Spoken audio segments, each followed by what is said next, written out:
சமயப்பரப்பு குழுவினர், மிஷனரிஸ், அதாவது சமயப்பரப்பு குழுவினர். நிறைய நீங்க கிறிஸ்டியன் மிஷனரிஸ் பார்த்திருப்பீங்க. அதை தான் அவங்க சொல்றாங்க. சமயப்பரப்பு குழுவினர் அப்படின்னா மிஷனரிஸ். நீங்க கிறிஸ்தவ நிறுவனத்துல படிச்சிருந்தீங்கன்னா கமெண்ட் பண்ணுங்க பார்ப்போம். ஏன்னா நான்லாம் கிறிஸ்தவ நிறுவனத்தை தான் நிறைய படிச்சேன்.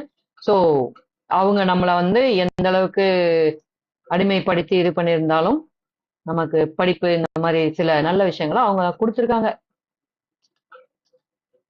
பிரசுரங்கள் அப்படிங்கறது பேம்ப்ளெட்ஸ் அப்படின்னு சொல்றாங்க. பிரசுரங்கள்லாம் பேம்ப்ளெட்ஸ் தான்.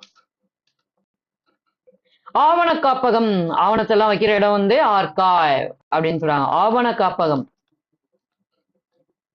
கையெழுத்து பிரதிகள், இது உங்களுக்கு ரொம்ப தெரிஞ்ச ஒரு இதுதாங்க.